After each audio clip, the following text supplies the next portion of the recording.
Today for our daily cancellation, we have another viral video that has, as they say, sparked conversation. And the conversation in this case is even more inane and mind-boggling than usual. Before we get into any of that, let's start with the video. And what we're apparently seeing here is doorbell camera footage of an Amazon driver venting her frustration at one of her customers. And I say apparently because it's the internet, and you always have to account for the possibility that everything is fake. But even if it is fake, the reaction to the video has revealed that the dumbifying of our culture is continuing at a record pace. Here's a video. I've been waiting on this day to tell you how much I hate this house. The waters, all the you order, all of this. I hate it. I hate this house. I hate that you order. You are the laziest house in this whole neighborhood. You're inconsiderate. You're full of. I hate everything about y'all.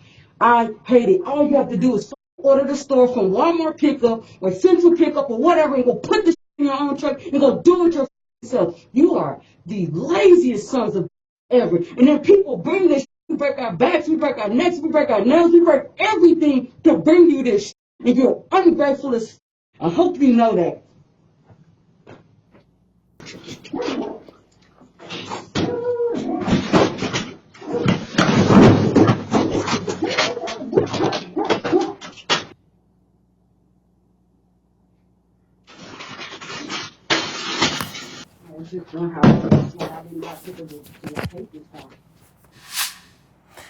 Now, assuming again that this video is not staged, which we will assume for the sake of discussion, we can see that the Amazon delivery driver is very upset at an Amazon customer for ordering things to be delivered. This is a woman who went online and applied for a job as an Amazon driver, waited for a callback, did at least one interview, we can assume, took employee training, went through the orientation process, went through the whole laborious process of getting a job delivering packages, only to then fly off the handle and have a temper tantrum when she discovers that her job delivering packages would involve delivering packages. Now, in a rational society, there wouldn't be much to talk about here. She is cussing out a customer for using the service that she signed up to work for. She is angry because she has to do the job she applied to do. So she is 100,000% in the wrong. She is completely and totally out of line, and she should be fired immediately. And I don't say that lightly, taking away someone's job, but yeah, if you're treating customers like that, you need to be fired. And that's what we would all say if we lived in a rational society, but we don't live in that kind of society, which means that there have been many comments taking this driver's side somehow. Let me read just a few of them. First one says, nah, I've seen people order stuff all day just to have it delivered. They're home and just being lazy. I've seen houses with Amazon, Instacart, Uber Eats, all delivering at the same time, and they've been home all day doing nothing. So I understand that it's this Amazon driver. People take advantage of it from ordering water, and it's heavy as F. Another one says, as a former delivery driver, I agree with her. Stop ordering 12 cases of water, dog food, and cat food. Unless you're elderly or disabled, go to the grocery store like everyone else. Another one says, replies in here remind me of how people used to make arguments for how slaves got jobs and were fed. Stop being lazy and go get your own stuff. This lady is dropping off 12 boxes to a rich upper middle class house. She's right. People are the worst. Sorry, Matt, I'm taking her side on this one. I despise these people who order everything online. Online order does have its downsides, like making people more lazier and isolated, very inhuman. No, y'all really be crappy customers, point blank. Y'all think because someone signed up for that job, this is what they should expect, especially the mother effers that don't want you to park in the driveway or walk in the grass, inconsiderate as F. So that's just a sampling. Their argument, if you can call it an argument, is that people are lazy and they order too many things to be delivered. Now, this is fine and mostly true as a general observation of American culture. We could talk about, the value, like having everything delivered, not leaving your house. Is that good for society? Is that good for a person? Fine, but it doesn't make sense as a complaint from a delivery driver. You cannot complain about consumer habits that keep you employed. You certainly can't complain about them to the consumers themselves. I mean, it's like if I walked into Cold Stone Creamery and the guy behind the counter screamed at me for buying sugary junk food. If he's screaming, what do you want? Are you here for ice cream? Is that what you want, you big fatty? I mean, yes, he'd be correct that the food is sugary and unhealthy, but the problem is that his whole job is to serve sugary, unhealthy food. If you really object to it that much, get another job. If you've chosen a livelihood that depends on customers using a certain good or service, you cannot resent the customers who use that good or service. Or at least if you do resent them, keep it to yourself and find a new job. Tax season is here, unfortunately, again, and the IRS isn't messing around in 2025. Look, I get it. Tax problems are about as fun as a root canal. Maybe you've got some unfiled returns collecting dust, or you're sitting on a pile of back taxes that's giving you night sweats. And with April 15th breathing down your neck, it's tempting to just walk into the woods alone, never look back, and hope it all goes away. But here's the thing. If you're trying to ghost the IRS, well, that's like trying to outrun a bear. Spoiler alert, it does not end well for you. That's why you should let Tax Network USA deal with this headache for you. These folks, they are not your average tax people. They've got a direct line to the IRS, and so they know exactly who to talk to. Whether you're in the hole for 10K or 10 mil, they've got tricks up their sleeves that actually work. They've already sorted out over $1 billion in tax debt, so they must be doing something right. Talk with one of their strategists today. It's free. Stop the threatening letters, stop looking over your shoulder, and protect yourself from property seizures and bank levies. Don't let the IRS control your future. Call 1-800-958-1000 or visit tnusa.com/Walsh. April 15th is just around the corner, so act now before the IRS acts first. As customers, of course, we've grown accustomed to this attitude from the representatives of the businesses that we patronize. To participate in the modern economy is to be treated like absolute filth by the people whose wages you are subsidizing. I mean, we're all so used to this. It's like Stockholm syndrome as customers. We've grown so used to it, you don't even complain about it anymore. When customer service just treats you like total dirt. They hate you, they hate your guts, they hate everything about you. They're not even trying to hide it. And as customers, we all just walk around like, okay, yeah, I deserve it. You're right. How dare I?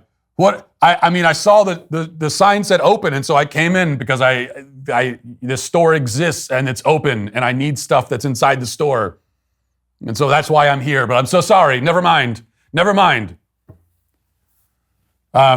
Customer service is abysmal. It's never been worse. It basically no longer exists. As a customer, you are constantly encountering customer service representatives who openly despise you for purchasing a product or service from them. They signed up to do a job, but they hate you for making them actually do it. Because in their ideal world, apparently, the company they work for would get no business, and yet they would stay employed indefinitely and even get regular raises. If they have to actually do anything at their job, they feel persecuted. But if there's nothing to do because the business dries up and they lose their jobs, they'll also feel persecuted. You know, if Amazon customers heeded that delivery driver's demands and stopped constantly ordering stuff online, it would mean that thousands of Amazon drivers would be laid off immediately. People like that who order everything online, they get multiple deliveries a day. Those people are keeping thousands of these drivers employed. If they stopped doing that, they would all be laid off. And she would certainly be one of them if she hasn't been fired already. And then she'd be back on camera angrily ranting about how she lost her job. So she wants to have her cake and eat it and then complain that she's eating it and then complain when someone takes it away so that she can't eat it. This attitude and the prevalence of this attitude seems confusing until you realize what lies at the bottom of it. Underneath all of the people bitterly complaining about having to do a job they signed up to do is something that we've talked about a lot on this show, namely a denial of the necessity and inevitability of work. This is a common attitude shared by many people today. Fundamentally, they believe that they shouldn't have to work at all. And that's why they have this attitude. On the show, we've reacted to many videos of people making exactly this claim explicitly. They believe that they are actually entitled to do no work of any kind and yet still magically somehow have the money and resources to live comfortably and carefree forever. The Amazon driver is angry about doing the job she applied to do because it is a job. She would be angry about any job, right? That's the thing. We all know that too. She could get another. It's not that, well, she feels this way because Amazon drivers are treated poorly. We all know that if she gets another job somewhere else, she'll have exactly that attitude anywhere in any job at any salary level. We all know that. And that's why she sees no point in quitting and finding something else, because if it's a job that requires her to do something, she will hate it. Because what she really wants to do and what she feels entitled to do is nothing. Nothing at all. She wants to do nothing and still survive and even thrive. But she can't, and that's what makes her angry. And this is why, it's so important to instill in our children a simple truth from an early age, that you will work, everyone must work, you must do some kind of work. All human life is, always has been, and always will be sustained through work. That doesn't always mean you have to have a 9-to-5 job and a W-2. If you're a woman, maybe you'll marry a man who's willing and able to be the breadwinner, but even then, you have to work still, take care of the house, take care of the kids. That's work. Everyone has to work. And if you refuse, you will either die or you'll be a leech living off of the work of others. Even then, work is still sustaining you. It's just that you're not taking part in the work that makes your life possible, which is dehumanizing both to you and to the people that you're forcing to work on your behalf. Now, I've given this speech many times on the show. You can only imagine how many times I've given it to my own kids.